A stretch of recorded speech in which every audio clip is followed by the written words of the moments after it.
tal? Muy buenas tardes, soy Héctor de Mauleón, le agradezco que nos acompañe otra vez, nuevamente, en una emisión de El Foco, ya entrando de lleno al año 2023, el año 15 del Foco. Así es, sí, ya. 15 años a ver si caminando. nos traen nuestros chambelanes. 15 años caminando la ciudad, a veces regresamos a algunos lugares como lo estamos haciendo ahora al caminar por calles de San Miguel Chapultepec, pero siempre buscando otras cosas, desde otras miradas y desde otras perspectivas. Nos acompaña el escritor, ensayista, editor, crítico, investigador, Alejandro Toledo. Estuvimos con Alejandro, bienvenidos. Beca, Hola, Alejandro, hola. feliz ¿Qué año. tal? Feliz año a todos. Estuvimos caminando con Alejandro a finales del año pasado por lugares de la Ciudad de México, buscando fantasmas de la colonia Condesa, recordará usted, pues disfrutamos tanto ese recorrido que nos quedamos con las ganas de buscar otros fantasmas literarios en San Miguel Chapultepec, en el rumbo de Tacubaya, y por eso nos han traído hasta este lugar, la calle precisamente donde vivió Nahui Olin. Sí, que lo habíamos visitado, como bien dices, hace un año, una dirección que logramos averiguar gracias a José Emilio Pacheco, que ya hará su aparición en el recorrido de hoy.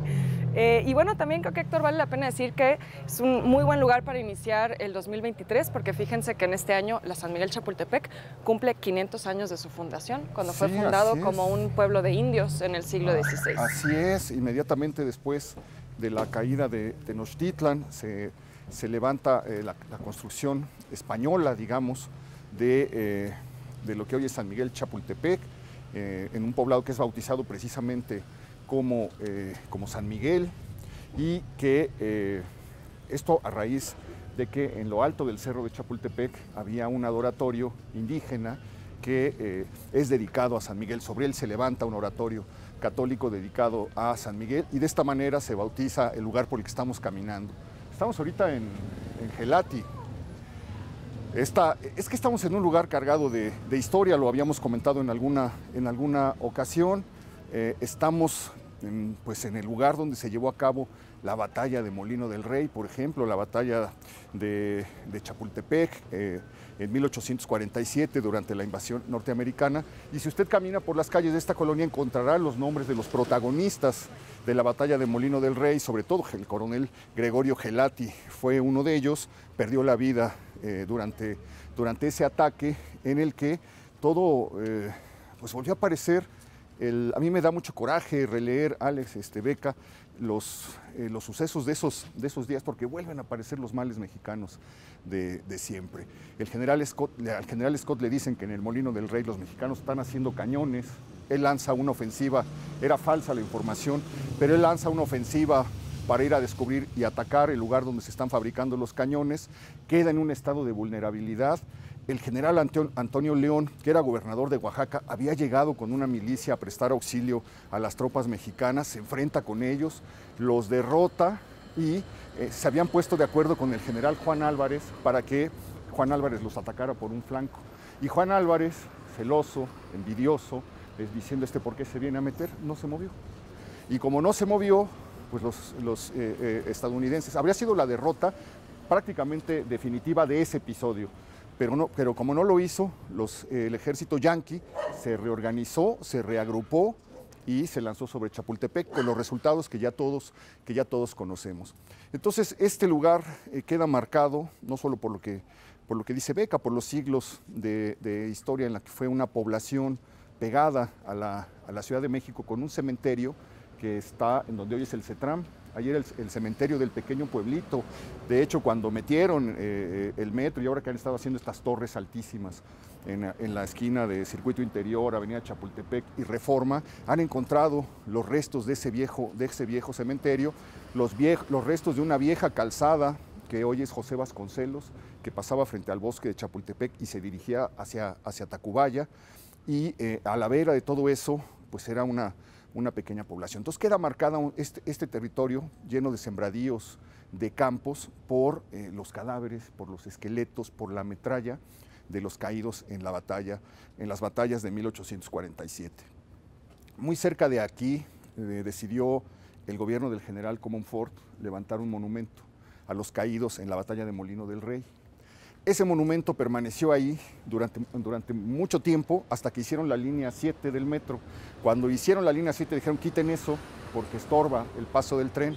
Entonces lo quitaron, el monumento desde 1856 estaba ahí, lo quitaron y encontraron 12 urnas con los restos del general León, del coronel Gelati, del coronel Santiago Xicoténcatl, de muchos de los personajes que nombran estas calles y que habían caído ahí. Se los llevaron, los movieron del lugar, luego los volvieron a mover porque les volvió a estorbar. Hoy lo acabamos de ver el año pasado, me parece, Beca, sí, sí. En lo que hoy es, en lo que fue Los Pinos, cuando se expropió el rancho del Chivatito, se tomaron posesión de todo eso. Y bueno, pues cuando se destapa en 1985 el monumento y se encuentran las urnas, comienzan a circular una serie de historias de fantasmas en San Miguel Chapultepec. Hay un relato de Héctor Aguilar Camín que se llama precisamente El fantasma de Gelati, que juega con la idea de que es no solamente el fantasma de la calle de Gelati, sino que es el propio fantasma del coronel Gregorio Gelati el que anda por aquí. Entonces estamos en una zona que es muy propicia, Alex, para buscar fantasmas, sí, más si son literarios. Quizá esto mismo lo sabía José Emilio Pacheco, cuando en este libro que se llama El principio del placer, escribe un cuento que es... ¿Qué edición traes ahí? Es primera edición. No seas presumido, man. Mira nada más lo que... Ustedes recordarán, es el cuento en el que una mujer que viene a Gelati 36 bis, da la dirección exacta, se pasea por Chapultepec con su hijo y se le aparece un personaje del Segundo Imperio que la aborda y le da un periódico y le dice tenga para que se entretenga. Tenga para que se entretenga. Y se lleva al niño y el niño se pierde. Bueno, es un cuento también de fantasmas, en este caso en relación con el Segundo Imperio. Que está muy cerca con una leyenda o con un mito urbano, no sé cómo llamarlo, porque aquí estaba muy cerca, donde es el Cerro de Chapultepec, una de las entradas del inframundo azteca. La cueva todavía existe, está tapada, nosotros la hemos visitado en el programa. Yo sí diría que tiene una energía extraña, sí se siente algo, porque es un lugar de culto de muchos siglos, entonces una atmósfera queda en ese lugar. Y estaba la leyenda de que muchos niños se perdían en Chapultepec, probablemente porque bajaban o los seres del inframundo venían por ellos, y alrededor de eso juega José Emilio Pacheco. Muy bonita edición, déjame. Es curioso, no, porque viene dedicada para... No, ya vi, desde el año 82, sí, dedicada por José Emilio Pacheco, con esa letra inconfundible, tan clara que tenía, ¿no? Es curioso que dé la dirección exacta de Gelati 36 bis. Yo cuando leí el relato, creo que ya conocía yo al poeta Licho Macero y sabía que él vivía ahí. Entonces pensé que era un guiño que tiene el cuento hacia esta dirección, que después se volvió un sitio al que muchos acudíamos, ¿no? Licho Macero era tutor en el Centro Mexicano de Escritores, fue tutor de becarios desde el año 85. Fíjate, curiosamente, creo que desde el año de que salieron los restos de los muertos en la batalla de Molino del Rey, él comenzó con Carlos Montemayor a ser tutor de los jóvenes que aspiraban a ser escritores en el Centro Mexicano. En 1985 fueron tutores de Alejandro. En alguna ocasión que yo llegué al Centro Mexicano, había una pared. En esa pared estaban las fotos de todas las generaciones de alumnos o de estudiantes, no sé cómo llamar, de aprendices que habían llegado al Centro Mexicano de Escritores desde la época en la que Arreola y Rulfo eran los maestros. Y entonces uno revisaba esas fotos y ahí era apabullante, porque pues allá estaba toda la literatura mexicana, estaba retratada ahí, porque prácticamente toda la literatura mexicana tuvo la beca del Centro Mexicano de Escritores y se fogueó ahí. Tú estuviste en ese lugar y conociste al poeta Licho Macero, ese nombre rarísimo de la literatura mexicana. Ahorita te voy a hacer una pregunta, solo voy a contar una anécdota, porque decía Licho Macero que Javier Villaurrutia decía, ¿cómo es posible que una persona se llame Ali y se apellide Chumacero? Si separados los nombres son raros, Ali y Chumacero, ya juntos es inconcebible lo que haya pasado. Pero bueno, pues este era un joven poeta en los años 40, de alguna manera repitió el mito de Juan Rulfo. Juan Rulfo es inmortal por 2 libros, Llano en Llamas y Pedro Páramo, y simultáneamente Ali Chumacero con solo 3, Páramo de Espejos, Palabras en reposo. Imágenes desterradas, Palabras en reposo, se vuelve el gran poeta, pero un poeta secreto, porque mientras a Rulfo lo lee muchísima gente, a Licho Macero pues ya lo leen, somos poquísimos los lectores. Además es un poeta hermético. Si tú lo lees, como que aprecias la belleza del verso, el ritmo, pero es muy difícil de entenderlo, es muy difícil de comprenderlo. Ahí en la colección Voz Viva de México, lo pueden escuchar los jóvenes, está grabada la voz de Alí leyéndose así a sí mismo, un hombre de letras, un hombre que dedicó su vida a la edición, al amor a los libros, un hombre al que dicen que incluso se debe la estructura de Pedro Páramo. Ese es un mito. Pero es un mito bellísimo, a ver, cuéntanos. Yo no creo que... Lo que pasa es que Alí, bueno, quienes lo conocimos en el Centro Mexicano de Escritores, y luego lo acompañamos en alguna fiesta, algo así. En el San Tío Pepe. Él de pronto inventaba muchas cosas, era un buen contador de mitos. Y tenía un buen sentido del humor. Pero él no lo contaba, bueno, yo nunca se lo escuché, pero decían que él le había dicho, oye, pues, que primero que se le cayó, se le revolvieron las hojas, y que cuando las vio dijo, oye, pues como que se lee mejor así, y que se lo propuso a Rulfo. No sé si sea cierto, pues sería bellísimo que así hubiera. Justamente yo en el Centro Mexicano de Escritores pedí el original que entregó Rulfo. Los Murmullos. De los Murmullos, y lo comparé con el del Fondo de Cultura Económica, y ahí está prácticamente el mismo libro. O sea, bueno, es que hay que decir, Alí Chumacero tuvo una larga relación con el Fondo de Cultura Económica, fue una institución ahí, ¿no? Él cuidó la edición, pero no la alteró ni la modificó, ni Arriola tampoco intervino, ¿no? Okay. Por las indagaciones que yo hice. Quitar mérito a la genialidad de Rulfo. Es como si se dijera que Elena Garro le corrigió Piedra de Sol a Octavio Paz.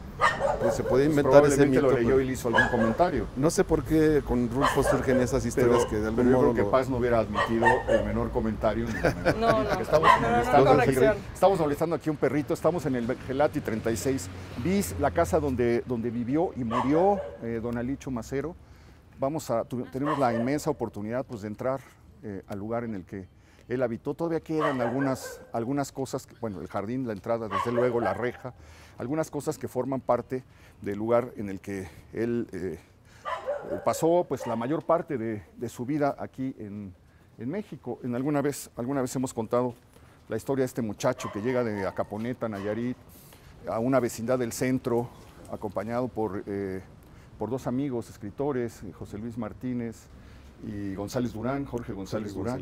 Y él decía que cuando llegó a esa vecindad, por ahí, por la calle de Moneda, pensó, y entró a un cuarto oscuro, mal iluminado, pensó que los únicos animales que había ahí eran ellos, pero que esa noche descubrió que había ratas, chinches, pulgas, cucarachas, etcétera, y fue su debut en la Ciudad de México de principios de los años 40.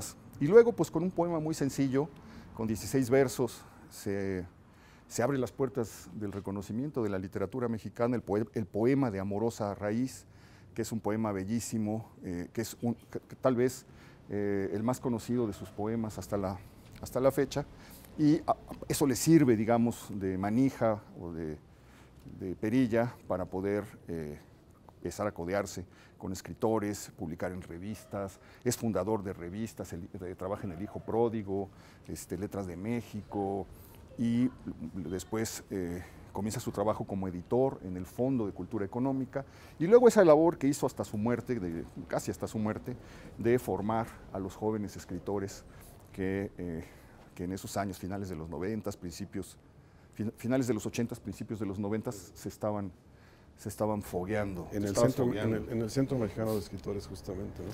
Muy bien. Sí, entonces esta fue su casa, tenía una gran biblioteca, era ¿sí? 40,000 volúmenes, ¿no? Muchos de los cuales están ahora en la biblioteca de Vasconcelos. Sí, cuando la compraron entera, ¿no? Con la de José Luis Martínez, la de Monsiváis. Sí. Y son 4, ¿no? Sí. Bueno, ahora en fin, se me fue una el de otro, esas, pero una de esas sí. Es la de Alí. Y son 40,000 libros y 10,000 revistas, entonces realmente es una biblioteca, pues, bastante importante, ¿no? Oye, pues eso, se mantiene intacto el corredor, de hecho están estas figuras que son las mismas que él tenía aquí. Que por ahí hay un texto de Pablo Soler Frost que dice que Alí Chumacero tenía este Cristo con una máscara de Blue Demon. Que esa fue la primera imagen que él vio de niño cuando entró por esta puerta. Ah, muy bien. Pues yo lo veo capaz, Alí Chumacero. Él era un gran bromista. Era un hombre de un gran sentido del humor. Y fue editor en el fondo de grandes autores, ¿no? Él hizo las obras de Fren Hernández. Ahorita vamos a hablar de Fren, pero esta foto no, es maravillosa. Bueno, ahí se ven, exactamente, está el caballo, está el Cristo, ¿sí? Son las mismas cosas que podemos ver con él ahí, siempre vestido de una manera que provocaba felicidad, su elegancia. Pero además, Alejandro, uno de los, yo creo que si lo hubiera conocido Valle Arizpe, hubiera agregado en su libro de la historia de la conversación en México la figura de Alicho Macero, porque una persona que paladeaba.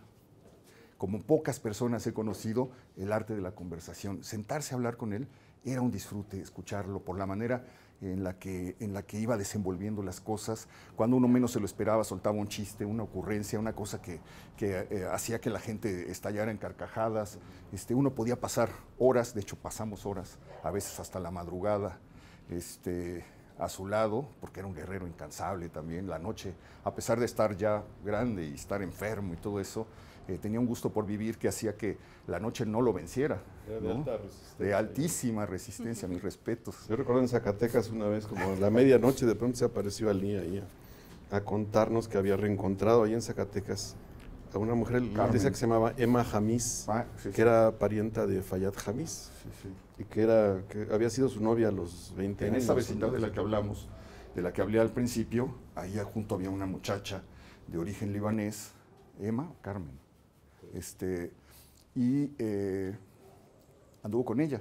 Era una muchacha que pues, se movía como en los bajos fondos de la Ciudad de México de esos años, una muchacha que incluso contaba Ali alguna relación con un cuate que le decían Paco el Elegante, que era como el jefe de Lampa de la ciudad de esos años. Y cuando él sale de ese lugar, después de tener una relación efímera con ella, la pierde de vista. 50 años después, en una feria, en un festival de poesía, es invitado, da su lectura. Cuando termina su lectura va al hotel, y al entrar al hotel encuentra en el bar a esta muchacha y dice que la reconoce de inmediato. Y los dos tenían 80 años. Sí, no, ya estaban 70 y tantos. Yo creo que era un cuento que le gustaba contar. No seas así. A mí me lo contó Oiga. con Emma Jamis. Bueno, en Zacatecas. A lo mejor yo estoy confundido. Era un festival de poetas en Zacatecas y contaba una historia muy, muy similar. Y la había encontrado a ella, los dos de 80 años, una cosa así. Sí, pero sí, según sí, Ali, sí, incluso había habido un reencuentro ahí bueno, eso ya, erótico. eso, vamos a cubrir el velo de la, ¿cómo se dice? Pero bueno, de la discreción. Un gran personaje. Tenía yo creo que como una especie de doble rostro. Parecía muy formal, muy serio. En actos oficiales se comportaba así como de una forma muy rígida. Pero apenas entraba en la conversación y en la charla con los amigos, era otra cosa era también. Bueno, él contaba que su abuela, que él recordaba a su abuela, que había heredado el carácter de su abuela, y que recordaba allá en Acaponeta que entraba, ya estaba su abuela enferma, de hecho le habían cortado las dos piernas, pero que él entraba al cuarto donde ella estaba postrada y que la veía con un puro fumando y siempre riéndose y diciendo cosas. Y entonces decía, a mí me sorprendía la vitalidad y algo de ella tengo yo. Quienes lo conocimos años después y pudimos tratarlo, pues es que efectivamente no había manera de que perdiera el sentido del humor, las ocurrencias. De verdad decía unas cosas que eran completamente enloquecidas y inesperadas, pero completamente oportunas. Siempre las decía en el momento justo. Mira, ya se emborrachó. Y nosotros aquí, luchando.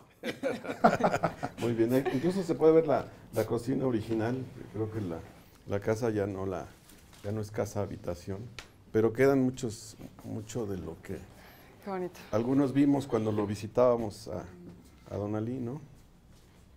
Sí, la cocina está intacta. Hacía reuniones. Su horno de con leña poetas. se mantiene ahí. Esto es tal, ahora es una consultora aquí, una consultoría. Sí. Este, Recuerdo que aquí venían justamente los hijos del poeta González Durán, sí, pues en los amigos de toda la vida, ¿no? Luis Chomacero, su hijo, Sí. de esa generación, Bernardo Ruiz, Marco Antonio Campos, que eran muy cercanos a Don Ali, ¿no? Y que eran frecuentadores aquí en reuniones muy largas. Vamos a movernos hacia Eso. acá, porque no sé si podemos entrar. ¿Podremos entrar? Yo creo que Abrimos ya. y nos metemos. No, yo creo que... Ya no, a ver, déjame ver. Porque va a estar en... Uy, no, pues están en una reunión. Yo quisiera, pues, preguntar. Vamos a tocar. Para que vean, es que estos 40,000 libros de los que habla Beca estaban acomodados en un espacio que estaba lleno de anaqueles. Entonces había libros por los dos lados. Era un laberinto donde podías ir ir pasando. ¿Valdría la pena si quieres poder tocar, imaginarlo? a ver, sí. Vamos a preguntar. Perdón, ¿podríamos grabar aquí también? ¿Sí? ¿Sí? Ah, pues muchas gracias, sí. No, hombre, ningún tiradero. Vamos, muchas gracias. Gracias, le agradezco.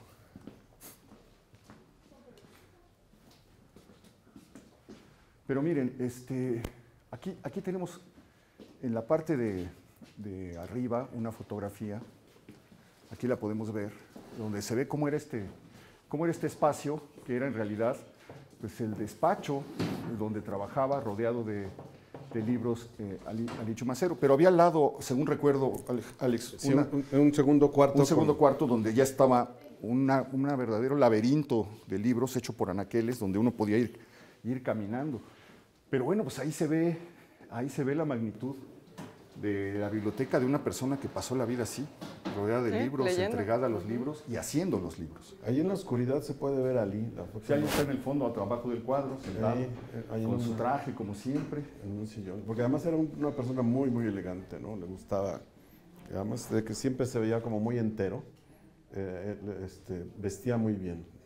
Y esos sillones en donde, bueno, pues sentarte ahí, rodeado de esa atmósfera y poder escucharlo, era una verdadera delicia. ¿Cómo es la memoria, verdad? Ves las florecitas y te viene el tapiz. Seguramente hasta el olor de los libros, ¿verdad? Sí. Yo lo vine a ver cuando propuse al Fondo de Cultura Económica las obras completas de Fren Hernández. Ali hizo las obras de 1965, el libro que se llama Obras, que trae un prólogo suyo. La historia es que ese espacio lo iba a ocupar Juan Rulfo. Juan Rulfo había prometido escribir un prólogo para las obras de Fren Hernández y nunca llegó ese texto. Entonces Ali lo hizo y él cuidó esa edición. Entonces al presentar yo el proyecto de las obras completas me dijo la directora del Fondo de Cultura Económica, que era Consuelo Sáizar, me dijo, si lo aprueba Ali, está bien, velo a visitar. Entonces vine a esta especie de templo de libros, conversé con él, le mostré mi proyecto, me hizo algunas preguntas, hablamos de los viernes poéticos, que eran unas reuniones que presidía Fren Hernández en los años 50, por ahí, y finalmente me dijo, bueno, lo apruebo, va. Y así fue como logramos sacar esos 2 tomos de obras completas, ¿no? Pues muy, muy impresionante. Murió Ali Chumacero en el 98, en el 99. Hace 10, 11 años. No más, casi 20 años. Sí, 20. Por ahí, 98, 99, tal vez 2000, que murió. Yo hacía, pues creo que ese tiempo que no entraba por aquí. Me da gusto ver que se han conservado detalles y que está un poco vigente la atmósfera. La casa está intacta, ¿no? Tal como él la dejó. Pues es uno de los fantasmas que hemos venido a visitar en San Miguel Chapultepec. No se vaya porque vamos a salir a la calle y vamos a seguir caminando buscando otros.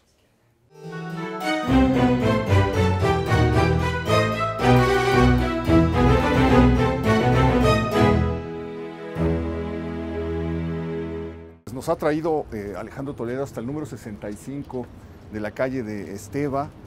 Estamos aquí persiguiendo otra figura central de la literatura mexicana. Habíamos comentado un poco en un programa anterior, un breve bosquejo de este personaje misterioso, fascinante, modesto, humilde, que no le gustaba ser visto, darse a notar, y que sin embargo hizo algunas de las obras pues, centrales para la literatura mexicana, algunos de los cuentos más innovadores, más enigmáticos, más misteriosos.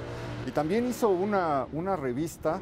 Esta revista. Sí, la verdad es que qué envidia me da ojearla, la revista América. Decimos la revista América, pero en realidad es un tomo. Revista libro, diría uno, Sí, ¿no? en donde pues, basta ver el índice, me permites. Revista antológica, ¿no? Prometo devolverla. ¿Cómo era su mote? No, pero basta ver el índice para darse cuenta pues, de la ebullición cultural que había en los años 40 en México y para lamentar lo que nos está ocurriendo ahora. Entre los colaboradores está Guadalupe Amor, Salomón de la Selva, Roberto Guzmán, Rosario Castellanos, Octavio Novaro, Roberto Cabral del Hoyo, o sea, Margarita Paz, Emilio Carballido, cómo lograban juntar y reunir todo esto en un solo volumen que iba apareciendo. Esto es correspondiente al año 49, es el número 11 de la revista. El propio Efrén Hernández publica un cuento, Margarita Michelena, Ramón Rubín, Sergio Magaña. Aquí Rodolfo Sigli está publicando un texto de teatro, 3 novelas mexicanas por José Rojas García Dueñas. Bueno, pues es crítica, en fin, y todo decorado con una sorpresa, que son fotografías tomadas por Juan Rulfo en esta faceta que se descubrió hasta... qué maravilla de fotografía. De hecho, Rulfo publicó aquí sus primeros cuentos. La Cuesta de las Comadres apareció por vez primera en la revista América. Qué gran fotógrafo era Rulfo. Aquí está ya retratado todo lo que va a aparecer después en Pedro Páramo y en El Llano en Llamas. Ya está esa mirada. Él tuvo un trabajo en Gobernación. Él tuvo un trabajo en la Goodrich, ¿no? Andaba como agente viajero y aprovechaba para tomar fotos. Bueno, pues eso. Lo que tenía América es que era una revista, bueno, eso es de otra cosa. Pero está maravilloso, fragmentos póstumos de Efrén Hernández, porque precisamente estamos buscando a Efrén Hernández y aquí son pequeños fragmentos. Tú eres un rastreador, un gambusino de los fragmentos. Esta revista la compré ahí en el mercado de la Portales. Wow. Hay una librería ahí como oculta, como muy underground. Lo que tenía América es que era una revista no de grupo, era una revista abierta. Efrén y Marco Antonio Millán, que era el director de la revista, Efrén era el subdirector, iban por la ciudad invitando a los jóvenes a que publicaran con ellos. Así conocieron a Dolores Castro y a Rosario Castellanos, ¿no? Así Efrén conoció a Rulfo y los invitaban. Hay personajes que tú ya mencionaste como Carballido, como Luisa Josefina Hernández, que se convirtieron en colaboradores constantes de América. Entonces era una revista no grupal, no era como el grupo de contemporáneos, claro, o como otras que surgían en torno a amistad, sino con esta idea de invitar a mucha gente. Esto se hacía en el centro, ¿verdad? ¿Dónde estaba? Oye, me encanta la publicidad. Bueno, es que es una delicia esto. Mira, una convocatoria para las fiestas de primavera. Aquí te dan los autores publicados en la colección Estilo: Gutiérrez Nájera, González Martínez, Alfonso Reyes. Bueno, vienen aquí pequeñas cosas, y luego publicidad de Petróleos Mexicanos, que era como se sufragaba esto: el Monte de Piedad, calendario de remates para el año 49. Aquí podías ver cuándo podías ir a buscarte algunas cosas. Seguros de México, el Banco Nacional de Crédito Agrícola. Pues eran los patrocinadores de estas publicaciones. Sí. A ver, dice: siendo secretario de Educación Pública el señor licenciado Manuel Gual Vidal y jefe del Departamento de Divulgación el señor licenciado Diego Tinoco Ariza, se terminó de imprimir este número 59 de la revista América el día 1 de febrero de 1949 en los talleres gráficos número 1 de la misma secretaría. Tengo la idea que estaba en el centro, por ahí por Gante. Por ahí. Aquí dice que las colaboraciones deben ser enviadas a Marco Antonio Millán, calle de Castañeda, 15, número 2, Miscuac, DF. La casa del director. Probablemente sí. Sí. Yo conocí a Millán primero y Millán me contaba muchas historias de Efrén Hernández, un personaje al que incluso recitaba sus versos, ¿no? ¿Y qué estamos haciendo aquí? Y bueno, entre otras está la historia de Efrén Hernández. Él realmente no vivió aquí. Cuando él muere, él vivía más hacia Tacubaya, en la calle de Vieira. Esa casa, después de la muerte de Efrén, fue vendida, y aquí llegaron Beatriz Ponzanelli, que era su viuda, Beatriz Ponzanelli, y sus hijos Martín y Valentino, ¿no? De la familia de escultores Ponzanelli. Los ¿no? Ponzanelli, Los sí, la escultores. historia esa es muy hermosa, de cómo se conocieron Efrén y Beatriz Ponzanelli, porque él siempre fue un hombre muy pobre. Fue un provinciano de León que llegó aquí a la Ciudad de México, que vivía en una vecindad que estaba ahí donde está el Hotel de Cortés, se llama, sí. Por la Alameda, y se hizo amigo de Octavio Ponzanelli en la escuela, en la universidad. Entonces, por Octavio conoció a Beatriz, se enamoraron, pero la familia pues la desheredó. Se escandalizó ante esta circunstancia, ¿no? Entonces no permitían que hubiera un noviazgo entre ellos, y menos el matrimonio. Entonces lo que hizo Efrén fue juntarse con el tlacuache Garizurieta, con aquel personaje que se llama César Garizurieta, que le dicen el tlacuache. Entonces con él y con una escalera fueron a la casa de los Ponzanelli, subieron al balcón y ahí se hizo la ceremonia civil, digamos, ¿no? Porque él era juez, ¿no? El tlacuache era juez de paz. Entonces yo conocía la historia, según me la contaba Millán, de que al día siguiente había llegado Efrén a recoger a su esposa con el acta de... Pero un día paseaba yo por aquí, porque aquí es donde vive Martín Hernández, su hijo. Buscaba yo una foto para una nueva antología de la obra de Efrén Hernández y aparecieron unas cartas que le escribe Efrén a Beatriz y ahí se ve que fueron meses en los que ella la tuvieron escondida, la familia Ponzanelli, porque se oponían al matrimonio. Entonces él pedía, primero planearon en las cartas se ve cómo planearon un poco la boda. Ajá. Y después cómo él estaba angustiado porque no le dejaban ver a su esposa. No, fueron meses, incluso pensaron en mandarla a Europa para que no estuvieran juntos, ¿no? Y finalmente se juntaron. Entonces aquí vive ahora Martín Hernández, que es... Nos está esperando, nos va a recibir, vamos a platicar con él, a ver qué nos cuenta, a ver qué encontramos de este personaje, de este escritor, de verdad sorprendente y entrañable. Vamos a entrar. Pasen, por favor. ¿Qué tal? ¿Cómo estás? Por aquí, por allá. Hola, ¿qué tal? ¿Qué tal? Martín, qué gusto. Mucho gusto. Mucho gusto.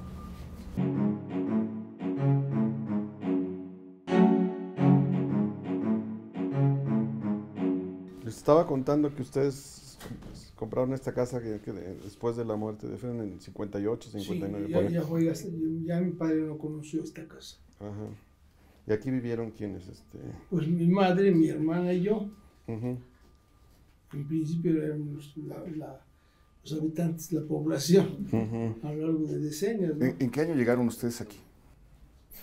1900, sí, no sé, pues, debe ser en el 57 o 67. 58. Efrén muere en 58. Sí, entonces debe ser el 59, por ahí. 67. Ah, 67. Porque sí pasó un tiempo antes de que... ¿Y cuál es la anécdota del metro? Está muy pegado aquí el metro. Eso tiene esa ventaja. Sí. Pero les iban a tirar la casa por las obras del metro. Sí, hubo ese aviso. Pasen a que les digamos cómo va a ser este trámite de expropiar el predio. Pues sí, nos impresionamos y todo. Pero ya fuimos allá y ellos descubrieron en los papeles que no estábamos afectados. Fue la única casa que no estaba Se salvó. afectada. Sí. Por eso estaban en las escaleras y luego lo encuentra uno. Aquí estuvieron los archivos de Efrén Hernández, los papeles de Efrén Sí, Hernández. los que después pasaron al museo de León, Guanajuato. Ah, en Guanajuato. ¿Y cómo qué había en esos papeles? Bueno, muchos manuscritos y también muchas hojas a máquina, escritas a máquina, algunas fotografías, algunos dibujos de mi padre. Y también había las ilustraciones que hizo el amigo de mi padre, Arturo Moreno Capdevila. Capdevila. Francisco Moreno Capdevila. sí, del artista al exilio español. Entonces los hizo por recomendación de que mi padre lo ayudó, lo encauzó hacia la ilustración de la ilustre familia de Salomón de la Selva. ¿Cómo era Efrén Hernández? ¿Cómo era su padre? Bueno, era una persona no muy alta, tampoco muy baja, pero creo que uno de sus rasgos más notables es que era como demasiado desinteresado. Casi diría yo que eso me afectó a mí también. ¿Pero era tímido? Bueno, según las situaciones... Ha quedado la imagen como de un hombre muy callado, muy retraído. No, eso no, al contrario, mi padre era muy ocurrente. Muy expansivo, muy expresivo. Sí, más bien, sí. Tenía la idea, por ejemplo, algo que me han contado de él, tuvo una librería en el centro que se llamó la librería Nicomaco. Entonces llegaba un joven a pedirle un libro, ponle tú, de Faulkner. Y entonces le decía, oiga, pero que ¿por qué no lee este también y este otro? Y le hacía un montoncito de libros. Y el estudiante le decía, oiga, pero no traigo realmente dinero. Lléveselos, no importa. Sí, mi padre era demasiado desinteresado, digo yo. ¿Por qué no nos cuenta una anécdota? Yo no soy muy bueno para las anécdotas, pero por ejemplo, cuando era jovencilla, Selma Ferretis, estaba precisamente, estaba en su casa y escuchó una conversación desde la otra habitación, que era su padre con mi padre. Su padre fue Jorge Ferretti, el director de cinematografía. Y entonces notó que mi padre, al mismo tiempo que solicitaba una plaza, alguna cosa que le ayudara a sobrevivir, no parecía pedir mucho, ¿sí? Y dice, qué raro. Entonces ya se asomó y ya conoció, ahí fue donde conoció a mi padre. Sí. Creo que Valentina recuerda que estaban en una, porque en la casa de aquí de Vieira se reunían varios grupos de escritores, Sí. esos que llaman los de los 8 poetas mexicanos. Hubo una antología que así se llamó, de los 8 poetas mexicanos. ¿Quiénes? Que son pues Dolores Castro, Javier Peñalosa, Octavio Novaro, no sé, creo que tú mencionas Cabral del Hoyo, Sí. Jefren Hernández. Y dicen que en una de esas reuniones había ahí una poeta, no, yo supongo que era Guadalupe Amor, porque en algún momento Sí, creo que ella ella. se aburre de lo que estaban conversando, se oculta en algún rinconcito y reaparece desnuda. Y Efren le dice, oiga, parece usted plátano sin cáscara. Es ahí como plátano sin cáscara. En aquellos tiempos era una enormidad que una mujer llegara a eso, ¿no? Ahora es un poco más... No tengo la Más menor duda que haya permisible. sido Pitamore. Sí, probablemente. E incluso, bueno, otro rasgo es que solía traer unos lentes rotos. Sí, que de la con parte, Durex, ¿no? y con Durex se los arreglaba. En esa última etapa también tú me has contado que hacía joyería, cosa con... Bueno, mi padre fue dado a las artes manuales, a los trabajos manuales. Entonces tenía una especie de carpintería en la que no trabajaba mucho la madera, sino más bien los plásticos iniciales antes de que se extendieran como lo que se han extendido. En los años 50 pues el plástico era una Estaba novedad, entrando. ¿no? Sí, 50, era, 40, sí. de los 40 y 50. Entonces él trabajaba eso como si fuera madera. Sí. Sí, y una gama de objetos, desde encendedores, plumas, hasta lámparas. ¿Y cómo fueron los últimos días de Efren Hernández? Bueno, pues le sobrevivió un problema, yo creo que del corazón, y estuvo como un mes, pues en una situación en que tenían que visitarlo y que darle apoyo. O sea, así fue más o menos. Parece, según Dolores Castro, él cuando llega a la Ciudad de México no tenía dinero, vivía en una vecindad y se alimentaba solo con duraznos. Entonces que esa dieta de los duraznos a la larga le trajo Podría pensar una especie de anemia que tenía ahí, Anemia. porque muere muy joven, tenía 50 y tantos años, según recuerdo, ¿no? Tenía 54 Ujú. o cosas así. ¿Mi padre? Sí, 54. sí. Sin embargo, fue maestro de muchos escritores, que Rulfo lo consideraba como su maestro, ¿no? O sea, es creo que la única vez que he oído a Rulfo de que hable de alguien así. ¿Y cómo será su descubrimiento con los libros, o su acercamiento a la literatura? ¿Por qué se interesa en la literatura Efren Hernández? Pues él- Pues desde niño, un niño que comienza a destacar en las composiciones escolares, naturalmente que pues, él mismo se comienza a interesar en las lecturas y por ahí se va. ¿Y dónde que tenía una especie de predisposición innata? Pues sí, Tachas lo escribe siendo un jovencito, jovencito en la universidad. yo ¿no? En creo. la universidad. Todavía no ha acabado la universidad. Y la primera edición trae un epílogo de Salvador Novo, ¿no? Yo recuerdo cuando he ido a León, un día me encontré a una viejita, una señora, que decía que recordaba mucho al mini tío, le decía, porque era algo peculiar en él, era que era pequeño, ¿no? Pequeño y delgado, ¿no? A ver, en México no se ve tan pequeño. Y otro amigo, el hijo de Marco Antonio Millán, dice que se tiene esa imagen de él como alguien pequeño y endeble, pero que él recuerda que cuando iban en el tranvía, de pronto Efren le decía, Marco Antonio Millán, el hijo Antonio Millán, muy pequeño, le decía, agárrate de mi cinturón, así para que Es Toño, sí. Toño sí, Millán. hubiera sido Toño Millán. Muy bien. Oiga, pues le agradezco mucho que nos haya recibido. Nos está yendo ya el tiempo, pero ha sido muy, muy grato y muy Qué bueno interesante que les poder ha platicar con agradado. usted. Perdón, ¿con quién tuve el gusto? Héctor de Mauleón, a sus órdenes. Gracias. Muy bien. Muchas Bueno, y gracias. es Beca. Yo soy Beca, sí, efectivamente. Muchas gracias por recibirnos. Sí. Sí, les cuento a ellos Sí, que al cuando hice contrario. las obras completas, tú aquí me sacabas los cajones ahí con los... Sí, para consultar, claro. Sí. Pero todo eso ya está resguardado, está Está salvo en en León. Guanajuato. Sí. Muy bien, pues. Lo vale último mucho fue la las pena. cartas esas que ahora vamos a hacer una edición de las cartas a Beatriz Ponzanelli, que las hallamos aquí entre las fotografías y que son como un testimonio de esa etapa en la que él intenta robarse a Beatriz de los Ponzanelli y ellos se resisten. Están esas cartas. Yo pensé que te referías a otro un poco. No, las cartas estas que aparecieron hace poco aquí entre las fotografías. No sí, sé si yo me tú- acuerdo que tú las detectaste. Ajá. Sí. Estaba pensando yo en las que, por ejemplo, le escribió Rosario Castellanos. Hay otras cartas de Rosario Castellanos. La Fundación Juan Rulfo me mostraron una carta también que le escribe Efraín Hernández a Rulfo, dándole consejos sobre la escritura. Bueno. Sí, es interesante una carta así.